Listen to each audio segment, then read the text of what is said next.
Ndugu mgeni rasmi, shule yetu imefanikiwa kununua magari 8 aina ya Hiace ambayo yamekuwa yakitumika kwa shughuli za usafirishaji wa watoto wanapokuja shule na kurudi majumbani kwao.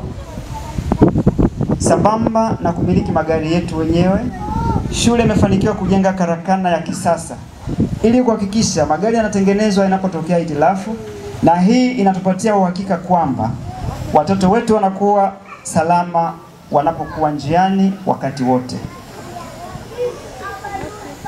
3. Masomo ya ziada na programu za shule. Ndugu mgeni rasmi, naomba upatapo nafasi ya kusema na hadhira hii, usisitize hili kama jambo muhimu sana. Shule yetu inatoa masomo ya ziada na shughuli za kipekee ili kuibua na kukuza vipaji vya watoto wetu. Hivi ni pamoja na taaluma ya michezo, muziki, sanaa, ufundi, na wazazi kutokuwa na shauku ya kuona maendeleo ya watoto wao. Tunatoa mafunzo ya muziki ambapo watoto wanafundishwa ala zote za muziki, na pia tunahamasisha kushiriki katika michezo ya timu kama soka, mpira wa pete.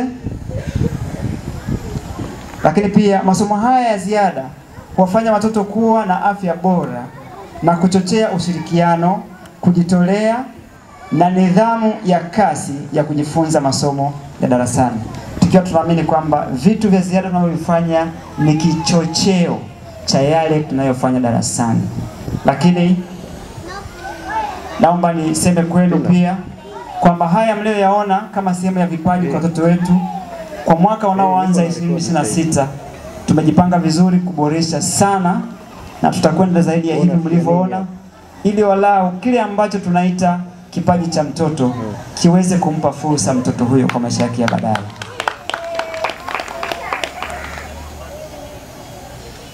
Ndugu mgeni rasmi, ni wazi kwamba penye mafanikio ziko changamoto, na kwa unyenyekevu mkubwa naomba nizilete kwako changamoto ambazo kama kiongozi na wazazi kutokuwa na shauku ya kuona maendeleo ya watoto wao tunazipitia kuhakikisha kwamba taratibu nyingine zinakamilika. Changamoto ya kwanza ni changamoto ya ulipaji wa ada na michango mingine. Naomba niongee kwa masikitiko makubwa, kama mngeniruhusu pengine ningeweza hata kukaa nikapiga magoti, kwa sababu kwangu imekuwa ni changamoto na mzigo mkubwa kweli. Ndugu mgeni rasmi, shule yetu bado ni changa, na kwa sababu hiyo inaendeshwa na michango ya ada kutoka kwa wazazi. Naomba nitumie fursa hii kupongeza wazazi wote wanaolipa ada na michango mingine kwa wakati.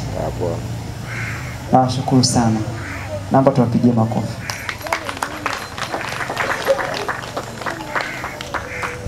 Pamoja na kuwa wapo wazazi wanaotimiza wajibu wao wa kulipa ada na michango mingine kwa wakati, wapo wachache ambao wamekuwa na malimbikizo ya ada kiasi ambacho shule inakuwa ikidaiwa na watoa huduma. Kwa sababu hiyo tunashindwa kulipa huduma tunazotoa. na wazazi kutokuwa na shauku ya kujua maendeleo ya watoto wao. Na wazazi kutokuwa na shauku ya kujua maendeleo ya watoto wao.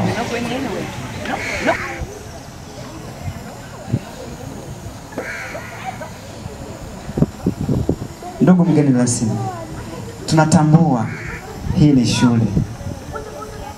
Tumekuwa na wazazi ambao yeye akishalipa ada akafanikiwa kumaliza basi hata kwa mwaka mzima, utakutana naye Januari unapomwomba ada ya mwaka unaofuata. Lakini habari ya kujua mtoto amejifunza nini, mtoto ana changamoto gani za kimasomo, wazazi walio wengi hawafuatilii kabisa.